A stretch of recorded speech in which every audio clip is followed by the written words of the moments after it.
Inspector Hound, a British comedy and also a murder mystery. All right? Just what is a theater critic? And why would they be involved in a murder mystery? Well, you'll find the answer tonight.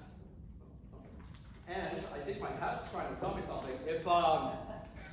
If you are interested in being in any of our productions in the future, we have a spring musical that will be happening when we come back from winter break. So look forward to that and stay tuned for our announcement about it, all right? And before we get started, real quick, I'd like to give a couple thank yous to a couple people in the house. Austin Graff, who's filming us tonight, and our Columbia alumni as well, Amber Bowe, who has helped us out with the lighting design for the show. Our drama boosters as well, if we can give them a round of applause. And of course, all the students that are either actors or tech who came together, stepped up to the challenge of doing this very daunting one-act play. So before we get started though, I will point us to the exits that are the ways you came in and the outcomes here in case of an emergency. Make sure to turn off all cell phones. We are in fact recording tonight. And without any further ado, let's get this show on the road!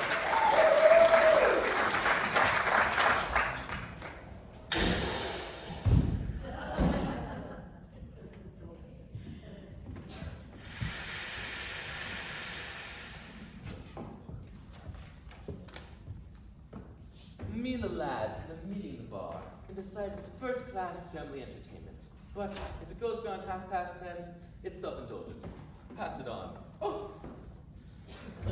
I'm on my own tonight. How about you? Hello, Birdboot. Where's Higgs? I'm standing in tonight. Where's Higgs? Every time. What? It's as if we only existed one at a time, combining to achieve continuity. I keep space warm for Higgs. My presence defines his absence. His absence confirms my presence. His presence precludes mine. The day Higgs and I walk down this aisle to claim our common seat, the oceans will fall into the sky and the trees will hang with fishes. Where's Higgs? The very sight of me with a complimentary ticket is enough. The streets are impassable tonight. The country is rising. The cry goes up from hill to hill. Where is Higgs? Perhaps he's dead at last, or trapped in a lift somewhere, or succumbed to amnesia, wandering the land with his turnip stuffed with ticket stubs. Yes. Well, I didn't bring Merle tonight. Not exactly a cup of tea, I thought. Tonight. Over her head, you mean? Well, no, I mean, it's sort of a thriller, isn't it? Is it? That's what I heard. Who killed thing? No one will leave the house. Suppose so. Underneath. Underneath, it's a whodunit, man. Look at it. Has it started yet? Yes. Are you sure? It's a pause. You can't start with a pause. If you want my opinion, there's a total panic going on back there. Where's Higgs tonight, then? It will follow me to the grave and become my epitaph. Here lies Moon, the second string. Where's Higgs? Sometimes I dream of revolution, a bloody coup d'etat by the second rank, troops of actors slaughtered by their understudies, magicians sawn in half by indefatigably smiling glamour girls, cricket teams wiped out by marauding bands of 12 men. I dream of champions chopped down by assistants and deputies, the seconds in command, the runners-up, the right-hand men, storming the palace gates wherein the second son has already mounted the throne, having committed regicide with a croquet mallet.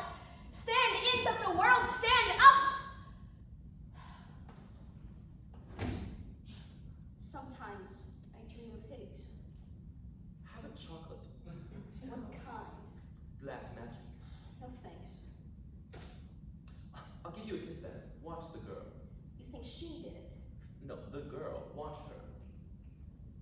What girl? You won't know her. I'll point her out. You know her, do you? What's that supposed to mean? I beg your pardon? I'm trying to give you a nudge. Give you a tip as good as a wink. Oh, what's the matter with you, Moon? You could do yourself some good spotting for the first time out. She's new from the provinces, going straight to the top. I don't want to put words in our mouth, but a word from us and we could make her. I suppose you've made dozens of them like that. I'll have you know, I'm a family man, devoted to my homely but good-natured wife, and if you're suggesting... No. A man of my scrupulous integrity. I'm sorry. Falsely besmirched. Is that her? I won't be seen with that dead old. Oh. Mrs. Drudge will help. We interrupt our program for a special police message. The search still goes on for the escaped madman who is on the run in Essex. County police, led by Inspector Hound, have received a report that the man has been seen in the desolate marshes around Muldoon Manor. The man is wearing a darkish suit with a lightish shirt. He is of medium height and build and youngish. Anyone seeing a man answering to this description and acting suspiciously is advised to phone the nearest police station. That is the end of the police message. So that's what they say about me, isn't it? What? Oh, I know what goes on behind my back. Snickers, slanders, hole and corner, innuendo. What of it? Nothing. Tittle, tattle, my dear fellow. Tattle. I take no notice of it. The sly envy of scandal mongers. I can afford to ignore them. I'm a respectable married man. Incidentally, Water off duck's back, I assure you. who was that lady I saw you with last night? How dare you? How dare you? Don't you come here with your slimy insinuations. My wife Myrtle understands perfectly well that men of my critical standing is obliged to occasionally mingle in the world of footlights, simply by way of keeping our faith with the latest. I'm sorry. I find it simply intolerable that a critic of my standing to be pilloried and villaried in the stalks of common gossip. I have nothing to hide. Why, it has reached the ears of my beloved Myrtle. Can I have a chocolate? What? Oh, yes, no problem. Yes, good show. No. Which one would you like? Turkey, strawberry? Oh, Turkish delight. I'll have Montelamar. No. Gooseberry fondue. Pistachio fudge. Nectarine cluster. Hickory nut praline. No. Chateau enough to pop something sacre now? No. Can it? Yes, alright. Instance to the old chap. I'd appreciate if you didn't. I mean, you know these rumors tend to get about. What? The fact is, Myrtle simply doesn't like this detail. By the way, Berthoud, congratulations. On what? The Theatre Royal, your entire review reproduced in neon. Oh, that old thing. You've seen it, of course. Well, I was passing by. I do intend to take a second look once it is settled down. I do a few color transparencies. I don't know whether you'd be interested in looking. Yes, of course, love to. Yes. Yes, awfully sound. It has scale, it has color. It is in the best sense of the word, electric. All I ever got was unforgettable on the posters for, what was it? Oh, yes, I remember. Was that you? I thought it was Higgs. Hello, yes, the drawing room of Lady Muldoon's country residence. Good morning, Miss Spring. Hello? Oh, yes, yes. I'm sorry, but there is none of that name here. This is all very mysterious, and I'm sure it's leading up to something. I hope that nothing is amiss, for we, that is, Lady Muldoon and her house guests, are here cut off from the outside world, including Major Magnus Muldoon, the wheelchair-ridden half-brother of her ladyship's husband, Lord Albert Muldoon, who 10 years ago to the States went out for a lovely walk on the cliffs and was never seen again. And all alone, they had no children. Derivative, of course. But quite sound. Should a stranger enter our midst, which I very much doubt, I'll be sure to tell him you called. Goodbye. Hello there. I'm Simon Gascoigne. I hope you don't mind. The door's open, so I wanted in. I'm a friend of Lady Muldoon, the lady of this house, having made her acquaintance through Felicity Cunningham, a mutual friend. I'm Miss Drudge. I don't live here, but I do pop in on my bicycle when the weather is allowing to help with this running this charming, though somewhat isolated Muldoon Manor. Judging by time, you did good to get here before high water and saw it from the outside world for all practical purposes. Yes, I took a shortcut over the cliffs and followed one of the old smugglers' paths through the treacherous swamps that surround this strangely inaccessible home. Oh, yes, many visitors remark to me strange work in the local topographical geography of the land, whereby there are no roads leading to or from the manor. But there are ways of getting here, weather allow. Yes. Well, I must say, it's a lovely day so far. Oh, yes, now that the cuckoo years are done, but we've fought before the sun hits Foster's Ridge. I say, It's wonderful that you country people really know weather. No weather what? Yes, it does seem to be coming out of the fog.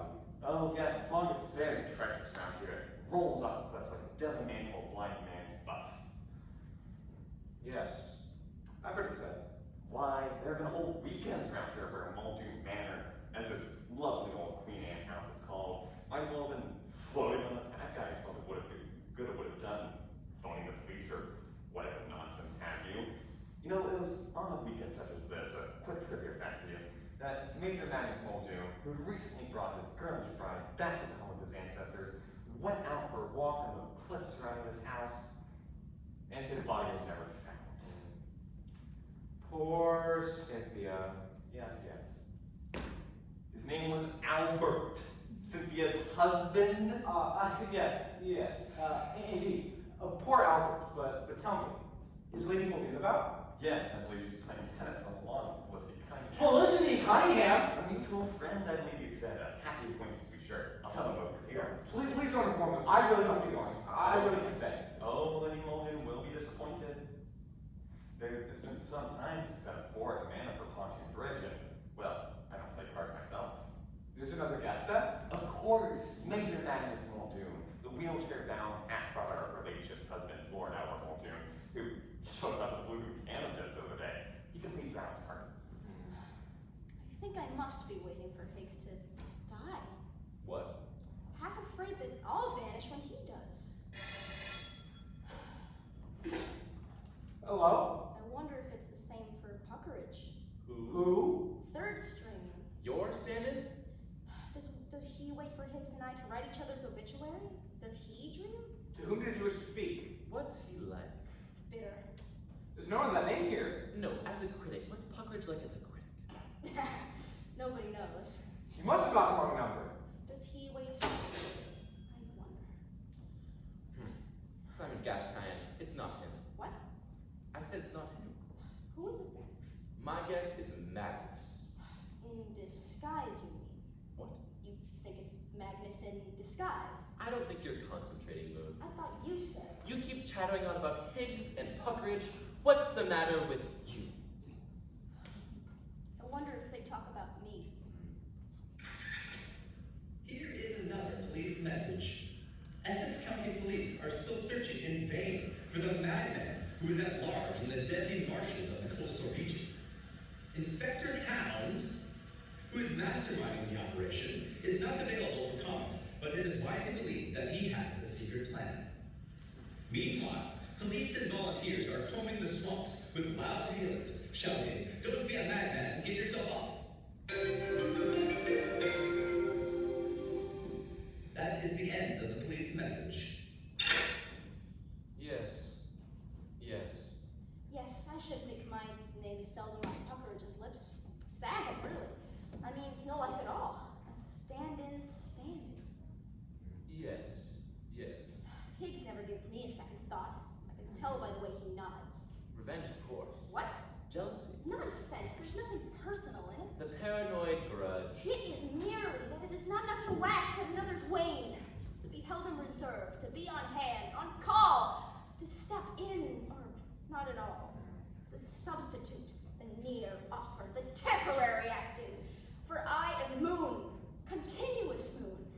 In my own shoes, moon in June, April, September, and no member of the human race keeps warm my bit of space. Yes, I can tell by the way he nods. Quite mad, of course. What? The answer lies out there in the swamps. Oh. Yes, the skeleton in the cupboard is coming home to roost. Oh, yes.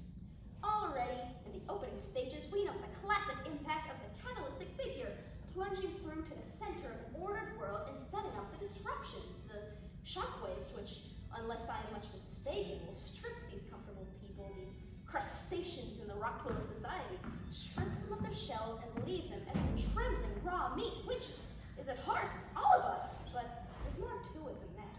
I agree. Keep your eye on Magnus. Oh, I say, Purple. That's the one. You? Yes. Hello there. What are you doing here? Well, She's. no No doubt you're surprised to see me. Honestly, darling, you really are extraordinary. Yes, well, here I am. You must have been desperate to see me. I mean, I'm flattered, but couldn't it wait till I got back? Look, there's something you don't know. What is it? Look, about the things I said, it may be that I got carried away a little. We both did. What are you trying to say? I love another! I see. I didn't make any promises. I merely... You don't have to say anymore. I didn't want to hurt you. Oh, the nerve! Why? You philandering coward! Let me explain. This is hardly the time and place you think you can barge in anywhere. Whatever I happen to be doing! I want you to know that my admiration for you is sincere. I don't want you to think that I didn't mean those things that I said. I'll kill you for this, Simon. Yesterday. It was her. I told you, straight to the top. No. Ah! Well, sir, I'm coming to set up the card table. I really can't stay. I really must be going. Oh, Lenny Muldoon will be disappointed. Does she know I'm here? Of course, I told her all about you and put her in such a tizzy. Well, I suppose now I'm going to clear the air. Quite a tizzy, you say. Really? Felicity, she's the one. Nonsense. Red hair. I mean, it was her. What was? That lady I saw you with last night. The insinuation that a critic of my standing would trade his pen for a mess of potage simply because in the course of my profession I happen to have, that is, taken up a warm regard, if you like, for a fellow toiler in the vineyard of grease paint. I find it simply intolerable to be pillar-eyed and I pillar-eyed. never implied. To find myself the object of uninformed malice, the petty slanders of little men. I'm sorry. The concept that I would trade my pen for the first coquette who gives me what I want, a ladies' man, why, if murder would ever hear, Christ, who is that? Simon! Cynthia! Lady Muldoon. No, I mean, who is she? Don't say anything for a moment. Just hold me. A vision of eternal grace, a poem. I say she's got her mouth open. Stop! We can't go on meeting like this. We have nothing to be ashamed of. But darling, this is madness. Yes, I am mad with love for you. Please, remember where we are. Cynthia, I love you. Don't. I love Albert. He's dead. Don't you understand me? Albert is dead. No, I'll never give up hope. Let me go. We are not free. I don't care. We were meant for each other. Had we only met in time. You're cad, Simon. You'll use me and toss me aside as you have tossed aside so many others. No, Cynthia, you can make me a better person. You're ruthless. So strong. So cruel. The son she never had now projected in this handsome stranger and transformed into lover. Youth, vigor, the animal, the athlete as its feet, breaking down the barriers at the deepest level of desire. By Jove, I think you're right. Her mouth is open. Stop! Can't you see making a fool of yourself? I'll kill anyone who comes between us. Yes. What is the strategy? Trying to close the window by any thought you could roll off the scene like a dead man. Yes, he's better. It looks like we're in for one of those days. Are the cards ready? Yes, my lady. Will you tell us Cunningham we're waiting? In a moment, my lady. And cut your major down. No need. I think I hear him coming downstairs now. Simon! Never had a chance! Ran under the wheels. Oh, darling, say something! I have witnesses. I said, I'm most frightfully sorry. God. How long have you been a pedestrian? Ever since I could walk. If you walk now. Thank God! Madness, this is such a display. What's he doing here? He just turned up. Really? How do you like it here? I could stay forever. So, you're still here? Of course he's still here. We're gonna play cards. There's no need to introduce you two, is there? For I recall now that you, Simon, met me through Felicity, a mutual friend. Yes, Simon is an old friend, though not as old as you, Cynthia, dear. Yes, I haven't seen Felicity since. Last night. Is he? Well, we'll see. You shuffle. Simon, you on with the sofa. And will you partner Felicity Magnus against Simon and me?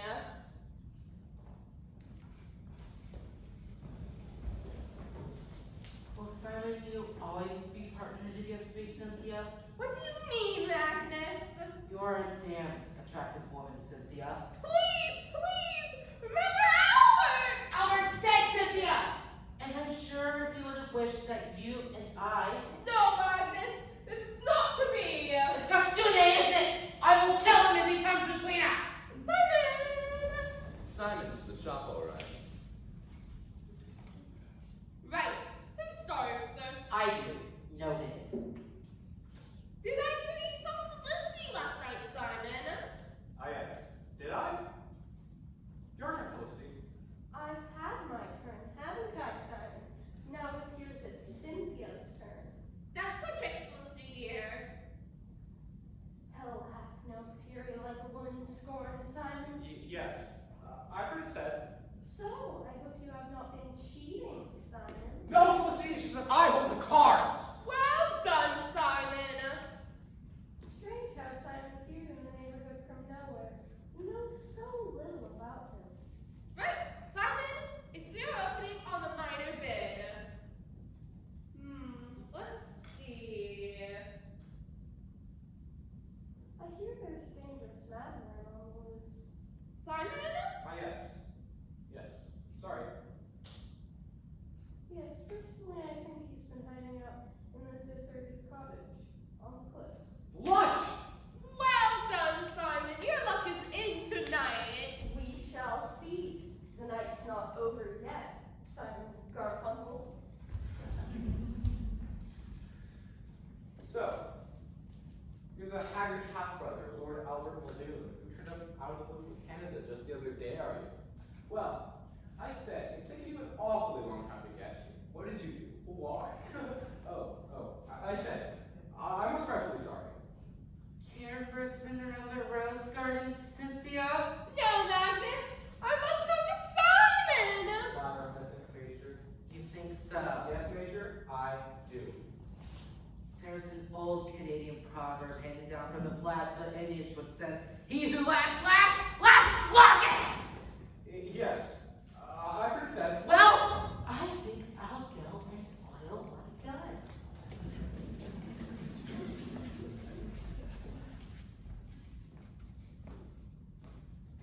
I think Magnus suspects something. Felicity, Simon, was there anything between you and her? No, Cynthia, you've got it all wrong. It's over between me and her. It's just a passing, fleeting thing we had. But now that I found you, If I find that you actually are true to me, if I find that you have falsely seduced me to my dear husband Albert, I will kill you for this on your squad!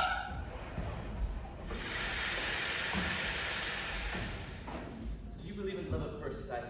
It's not that I think I'm a better critic. I can feel my whole life changing. I am, but it's not that. Oh, the world will laugh at me. I know. It's not that they are much in the way of shoes to step into. Condemn me. They are not. Betrayer of my class. He's standing in my light, that's all. Oh, Myrtle. An almost continuous eclipse, interrupted by the phenomenon of moonlight. I don't care. I'm a goner. And I dream of the day his temperature climbs through the top of his head. Ah, the sweet madness of love. Of the spasm on the stairs. Myrtle, farewell. Dreaming of the stair he'll never reach. For I only live but once. Sometimes I dream I killed him. What? What? Ah, yes, a collector's piece. I shall say so. Oh yes, a very promising debut. I'll put in a good word. It would be hypocritical of me to withhold praise on grounds of censure. You're right, courageous. I know what they'll say. There goes Birdwood buttering up his latest. Ignore them. But I rise above that. The fact is, I generally consider her performance to be one of the summits in the range of contemporary theater. Does she actually come across with it? The part is written as a mere cipher, but she manages to make Cynthia a real person. Cynthia? As should she. And she'd like to thank me by taking me out to dinner, as it were. Well, you fickle old bastard. Are you suggesting?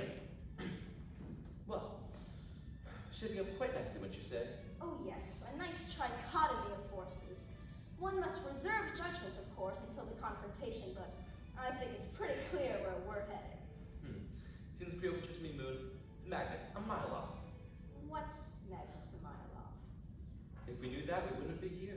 Let me at once say that it has a lawn at the same time, avoiding eclat. And having said that, and I think it must be said, I am bound to ask, does this play know where it is going? Seems pretty open to me as well, Moon. Magnus is not who he pretends to be, and he's got his next victim marked down. Does it, I repeat, declare its affiliations? There are moments, and I would not begrudge this, when the play, if we can call it that, and I think on balance we can, aligns itself uncompromisingly on the side of life. Je suis, it seems to be saying ergo sum.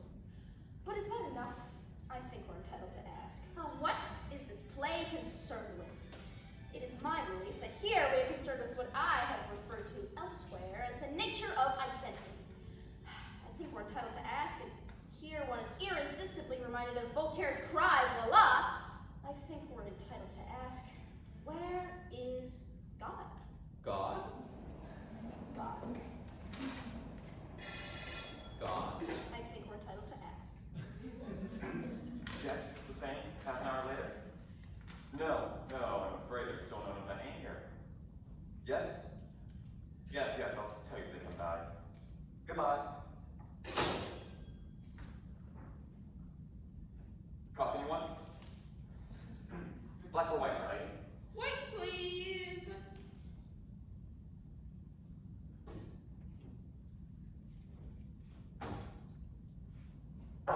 Black or white, Major? White, please.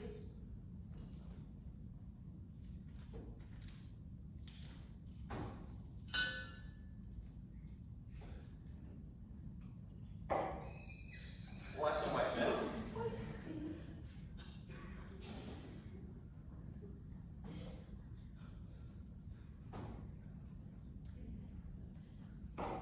Sugar, my lady? Yes, please. Sugar, Major? Yes, please.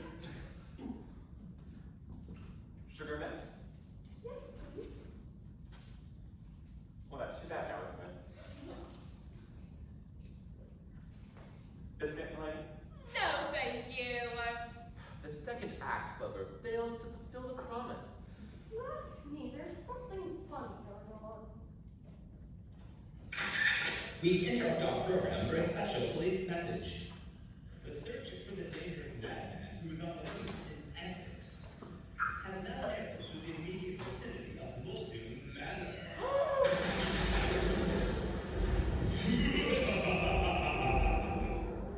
Police are captured by the deadly swamps and the fog, but believe that the madman spent the last night in the deserted cottage on the cliffs. The public is advised to stick together and to make sure that none of their number is missing. That is the end of the police message. Yes, there's something for a photo here. It's as if one of us. Oh, Felicity. The house is locked up tight. No one can get in. And the police are practically on the doorstep. I don't know, it's just a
Fear not, you are in safe hands now. I hope you haven't touched anything.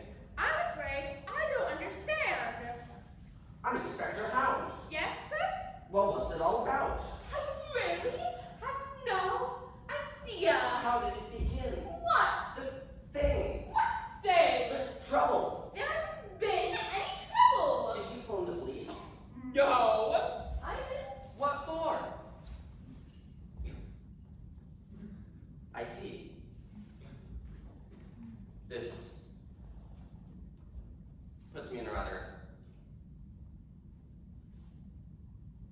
awkward position.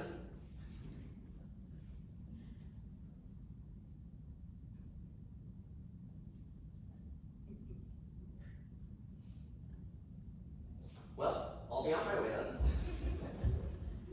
Thank you so much for coming. Perfectly all right. I'm terribly sorry. Not at all, you never know, there might have been a serious matter. Drink? More serious than that, even. Drink before we go. No, thank you. I do hope you find it. Thank you, madam. How was it? I thought you were looking for a lunatic. And what do you know about that? Hmm? It was on the radio. Was it? Well, that's what I'm here about, really. No need in causing unnecessary panic, even with a murderer in our midst. Murderer, you say? Ah, so that was not on the radio? Whom has he murdered, Inspector? Perhaps no one yet. Let us hope we are in time. You believe he is in our midst, Inspector? I do. If any of you have recently encountered a youngish, good-looking fellow in a smart suit, white shirt, hatless, well-spoken, someone possibly claiming to have just moved into the neighborhood, someone who, on the surface, seems as sane as you or I, then now is the time to speak. Don't interrupt. Inspector? Very well. No, Felicity. Please, Lady Cynthia, I must ask you to put yourself completely in my hands. Stop, Inspector! Allow it! I don't think you quite grasped my meaning. Is one of us in danger, Inspector? Didn't it strike you as odd that on his escape, the madman made a beeline for Muldoon Manor? It is my guess that he bears a deep-seated grudge against someone in this very house. Lady Muldoon, where's your husband? My husband? You don't mean? I don't know, but I have reason to believe one of you is the real McCoy. The real what?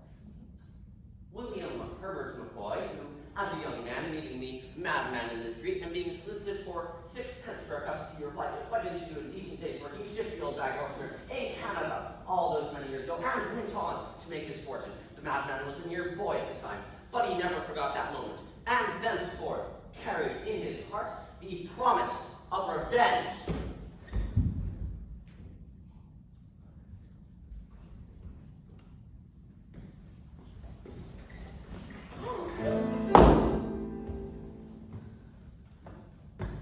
Is there anything you have forgotten to tell me? So the madman has struck. Oh, it's horrible! Horrible! Yes, it is just as I feared. Now you see the sort of man you're protecting? I can't believe it! I must tell you, Cynthia, Inspector, a stranger of that description has indeed appeared in our midst. Simon Gus... whatever. He had a charm, I'll give you that, and he took me in completely. I'm afraid I made a fool of myself over him, and so did Cynthia. Well, where is he now? He must be around the house. He could have gone away in these conditions. You're right. Fear not, Lady Muldoon. I shall apprehend the man who killed your husband. My husband? I don't understand! Everything points to Gossoon. But who's this? Your husband. No, it's not. Yes, it is. I'm telling you it's not. Are you sure? For goodness sake! I'm in charge of this case. That's not my husband! Then who is it? I don't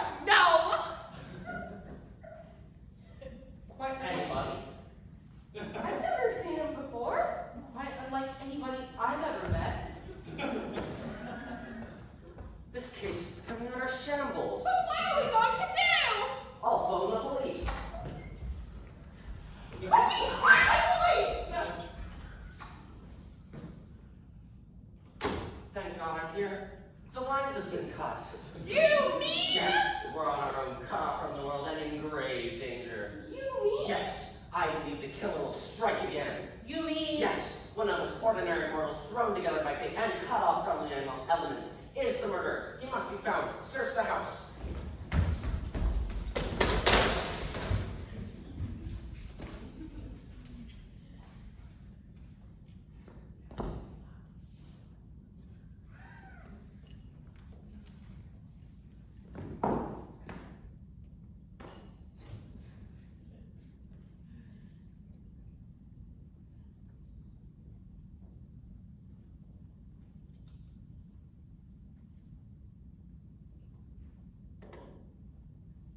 Anyone about? Funny. This is where Simon gets the job.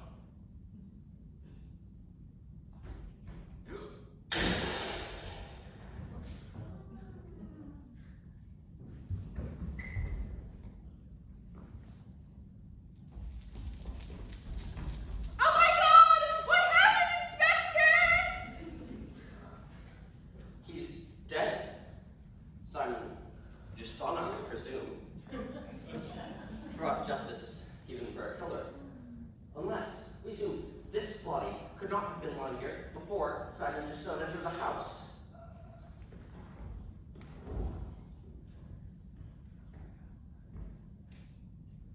There's your answer. And now, who killed Simon Gasune and why? Why not? Exactly. Good riddance. Yes. Getting away with murder must be quite easy given one's motive is sufficiently inscrutable. Thickly on the pup. He was deceiving her left, right, and center. Of course, I'd still have Puckeridge behind me. She needs someone steadier, more mature. And if I could, so could he. I know of a very nice hotel, very discreet, no questions asked. Uneasy lies the head that wears the crown. Breakfast served in one's room, very discreet. Does Puckeridge dream of me? What? Oh, what? Oh, yes. What do you make of it so far? It is at this point that the play for me comes alive. The groundwork has been well and truly laid, and the author has gone through the hard work to learn from the masters of the genre. He has created a real situation and fueled out his ability to end it with a stunning denouement. That is what it so far lacks, but so far it has a beginning, a middle, and I no doubt it'll prove to have an end. For this, let us give thanks, and double thanks, for a good show, without a trace of smut. But all of this would be for naught, if it not were for a performance which I consider to be one of the summits in the range of contemporary theater, what is possibly the finest Cynthia since the war!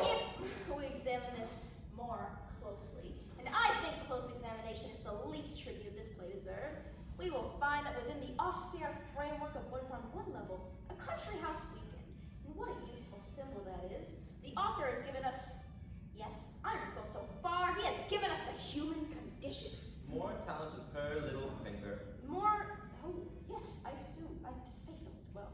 An uncanny ear that might belong to a Van Gogh. A scandal that converted the honors to date and neglected.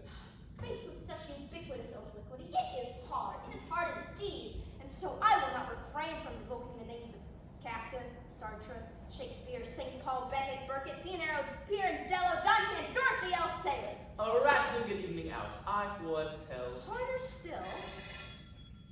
still, if possible. Harder still if it is possible to be. Neither do I find it easy. Dante and Dorothy L. Sayers. Harder still. Heart included. Moon. Hello! It's for you.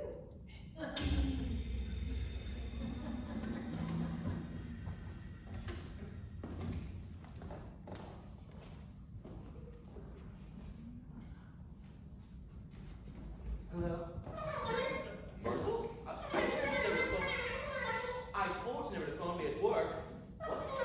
Last night. Darling, now's the time to. I assure you, I really took her to dinner simply by way of keeping off bay with the world of the painters remotely. Yes, I'm sorry. Yes. Yes. Yes, I said yes. And I love you too, Myrtle.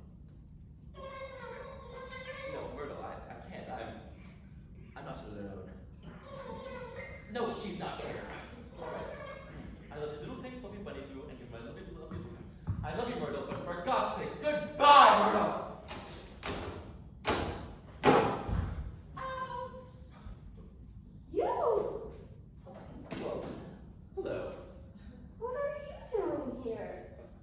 Well, Honestly, darling, you really are extraordinary. well, here I am. You must have been desperate to see me. I mean, I'm flattered, but couldn't it wait till I got back? No, you got it all wrong. And about last night, perhaps I gave you the wrong impression. Got carried away a bit, perhaps. What are you trying to say? I wanted to call it off. I see. I didn't make any promises. The fact is, I have a reputation. People do talk. You don't have to say any more. My wife, Myrtle, I'm not sure how she got to hear about it, but... Of all the nerve to march in here and... I'm so sorry. I didn't mean for you to find out this way. You philandering coward! But I want you to know that I meant those things that I said. Oh yes, she was a brilliant promise. I shall say so. I'll kill you for this, Simon Guest. Good God. Stop! I've come set up the card table, sir. I can't stay for a game of cards. Oh, Lady Muldoon will be disappointed. You mean she wants me? Of course. I told her all about you and her such a tizzy. Really? Well, I do have a good reputation for making invitations, but quite a tizzy, you say. Yes? Burgoot, what the hell are you doing? Nothing. You're making an ass of yourself. Sit down. Oh, I know what you're thinking. But the fact is, I generally consider her performance to be one of the summits. Darling! Oh, darling, may I say that I consider your performance. Don't say anything for a moment, just talk to me! All right. My God, her mouth is open. The moment I saw you, I felt my whole life You change. can't go on being like this! But that is not needed. I know a very discreet hotel, very discreet, run by men of the world. But darling, this is madness! Yes, I am mad with love. Please! Remember that we are! Oh, let them think what they like. I love you. Don't! I love Albert! Oh, Myrtle, no, I don't care about her either. She's nothing but a blue nylon first in the first, not an ounce of creative genius in her whole knee-length, nut-snickered body. You can't, Simon! You'll use me and toss me aside as you've tossed aside so many others! No, Cynthia, but... You're ruthless! So strong, so cruel! Have you taken leave of your tiny mind? Stop! Can't you see you're making a fool of yourself? She's right. You stay out of this. Yes! What is this grudge? Shall I close the windows, Melanie? The fog's going to roll Yes, up. you better! Look, they've got your number. I'll leave in my own time, thank you very much. It's the finish of you. I suppose you know that. I don't need your two-penny Grub Street prognostications. I found something bigger and finer. If only it were his. Infect the major down! No need. I think I hear him coming downstairs now. Simon! Say something! Fickle old bastard. Thank God! What's he doing here? Just turned up. Really? How do you like it here? I couldn't take it for night after night. So, you're still here. Of course he's still here. We're gonna play cards. There's no need to introduce you to, is there? For I call now that you, Simon, met me through Felicity, a mutual friend. Yes, Simon is an old friend. Yes, well, I like to give young up-and-comers the benefit of my... Well, she lacks technique as of yet. Last night. I'm not talking about last night. Indeed, well, Felicity, you shuffled. Simon, you're being the sofa. Did you see that? Tried to kill me. I told you it was Magnus. Not that it is Magnus. Who did it, you mean? What? You think it's not Magnus who did it? The facts are staring me in the face, Moon. Magnus is not who he pretends to be. He's got Cynthia marked down. What is it? Over my dead body. If he comes between us. For God's sake, sit down. Simon! She needs me, Moon. I want to make him 4. Right, who starts? I do. I'll dummy for a no bid rough and double my holding on South's queen. Did I do something lusty last night, Simon? Page 21's where I trump my contract. I'll trump your contract with 5 dummy no trumps there, and I'll move a baker's rub in his second trip right there. Would you mind doing that again? I'll play 5 dummy no trumps there, and I'll move a baker within his dummy foul trip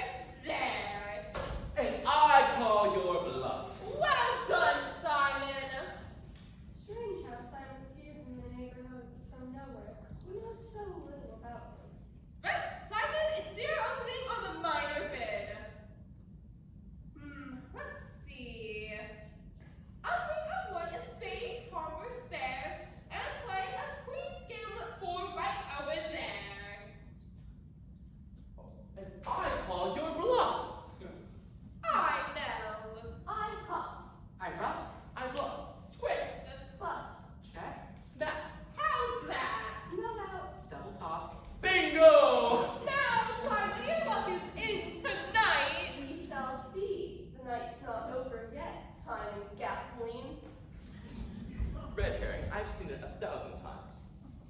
Oh yes, she's clean as a whistle, nothing to worry about. But where does it recognize you? Strange, I definitely recognize. Care for a spin around the rose garden, Cynthia? Now, Magnus, I must talk to Simon. There's nothing there for you, you know. You think so?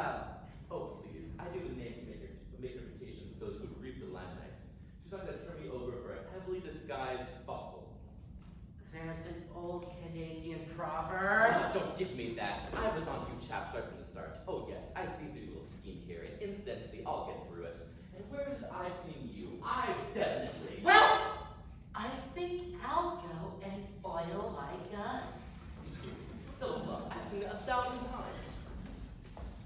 I think Magnus suspects something. And Felicity, was there anything between you and her? No, that's all over now. I simply took her to dinner as a way of her thanking me, as it were. My God, the fuss has invaded over a simple flirtation. If I find that you've been unfair to me, if I find that you're falsely seduced me, I will kill you for this time at gas station! Cynthia, wait. Birdboot! For God's sake, pull yourself together. I can't help it. What do you think you're doing? You're turning it into a complete farce. I know, but I can't live without her. I'll have to resign my position, of course, but I don't care. I'm a goner. But the feeling when I look at her face, the feeling. Think of your friends, your family, your high standing in the world of letters. I say, Birdboot, what are you doing? Birdboot, leave it alone. Come sit down. What's the matter with you? It's Higgs. What? It's Higgs. Don't be silly. I tell you, it's Higgs. I don't understand. He's dead. Dead? I don't understand. Who would even want to He must have been lying there all that time. heal Higgs? I don't understand. I was standing in tonight. Moon? Suppose it's just me and Puckeridge now. Moon. But I swear Moon. Now I see it. but I didn't. And now, Moon, finally, I see it all! Birdboot! Oh my God! What happened, Inspector? He's dead. That's a bit rough, isn't it? A bit extreme. He had his faults, I admit. He was a fickle. Who did this and why?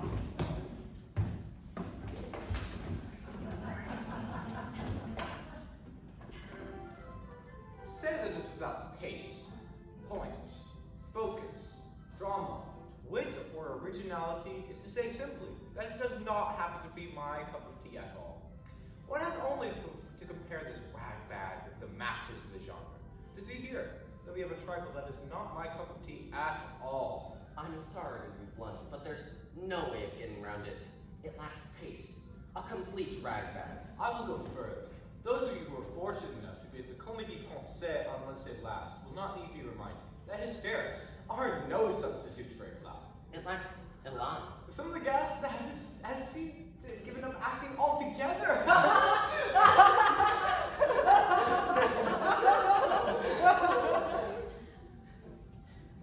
Apparently, guests, with every reason, as finding themselves involved in an evening that would, and indeed will, make the angels weep. I'm not prude, but I fail to see any reason for the shower of filth and sexual illusion foisted on an unsuspecting public in the guise of modernity at all costs. Well, Inspector, is this your man? Yes. Yes. It's Simon. Yes. Or is this some kind of a joke? If it is, Inspector, it is in very poor taste. Right. I'm gonna get to the bottom of this. I want everyone to go to the positions they occupied when the shot was fired. No one will leave the house. I think we all had the opportunity to fire the shot, Inspector. I am not. But which of us would like to? Perhaps it was you, Major Magnus. But why should I want to kill a perfect stranger? Because he was onto you. Yes, he told you right from the start. And you shot him just when he was about to reveal that you killed this,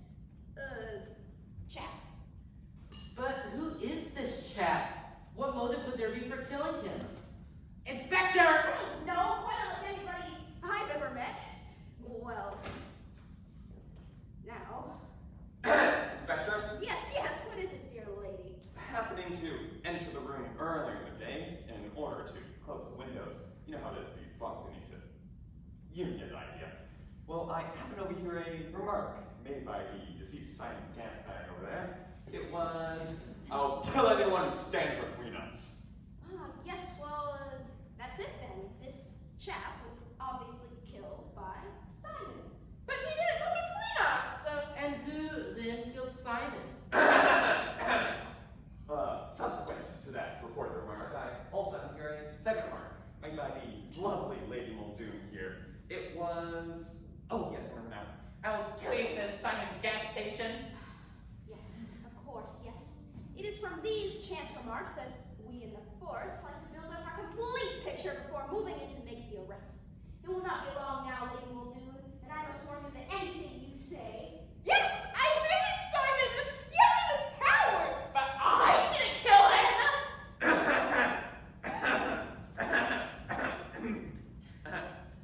Prior to both of these experiences, actually, I happened to overhear a third remark. It was made by the Felicity Cunningham right here. It was, I will kill you for this Simon gas.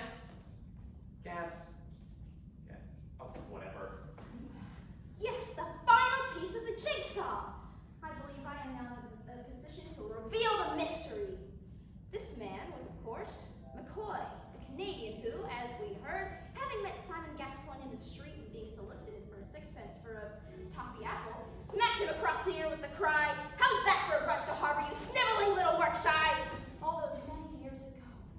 Gascoigne bided his time, but in due course tracked McCoy down to this house, having on the way met in the neighborhood a simple and ambitious girl from the provinces. He was charming, persuasive, told her, I have no doubt, that she would go straight to the top, and she, flattered by his sophistication, taken in by his promises to see her all right on the night, gave in to his simple desires. Perhaps she loved him. We shall never know. For in the very hour of her promised triumph, his eye fell on another. Yes, I refer to Lady Cynthia Muldoon. From the moment he laid eyes on her, he knew there was no other woman for him. He was under her spell, willing to sacrifice anything. Even you, Felicity Cunningham. It was just today, unexpectedly finding him here, that you learned the truth. There was a bitter argument which ended with your promise to kill him. A promise that you fulfilled in this very room at your first opportunity. And I must warn you, Felicity, that anything you say... But it doesn't make any sense! Not at first glance, perhaps. Could not have Simon been killed by the same man who killed McCoy? But why should any of us want to kill a perfect stranger? Well, perhaps he wasn't a stranger to one of us. But Simon was a madman, wasn't he? We only have your word for that, Inspector. We only have your word for a lot of things. For instance, McCoy. Who is McCoy? Is that even his real name? Is there any truth to that fantastic and implausible tale told of the insult inflicted in the Canadian streets? Or is there something else behind this all? Something much more sinister. But I'm not mad. Suppose for a moment that the madman was disturbed fully before he could hide the body. So, having cut the telephone lines, he returned to the scene of the crime just to masquerade as Police Inspector Hound. But I said I'm not mad. Only to discover that in that house was a man, Gascoigne, whom you had recognized against as a man you had held a deep-seated grudge. I also must say that I didn't kill. I put it to you, are you the real Inspector Hound? You know damn well I'm not. What's it all about? I thought as much. I've only dreamed. Sometimes I've dreamed. So was you! Madman. The killer! Oh, it's horrible! Horrible! Stranger in our midst. Yes, we had a shrewd suspicion he would turn up, and he walked straight into our trap. What trap? I am not the real Magnus Muldoon. It was a mere subterfuge. And I now reveal myself as... You mean? Yes, I am the real Police Inspector Hound. Puckeridge! Stand where you are or I shoot. Puckeridge! You killed Higgs, and Berkeley tried to tell me! Stop in the name of the law! I waited a long time for this moment. So you are the real Inspector Hound! Yes, not only that, but I have been leading a double life. At the very least. You mean? Yes, it's been 10 long years, but don't you know me? You mean? Yes, it is me, Albert, who lost his memory and joined the force, rising by merit to the rank of inspector. His past blotted out, until fate cast him back into the same house he had left behind all those many years ago. Back into the arms of the same beautiful woman he had brought here as his girlish bride. In short, my darling, my memory has returned and your long wait is finally over. Oh, Albert! Puckeridge, you cunning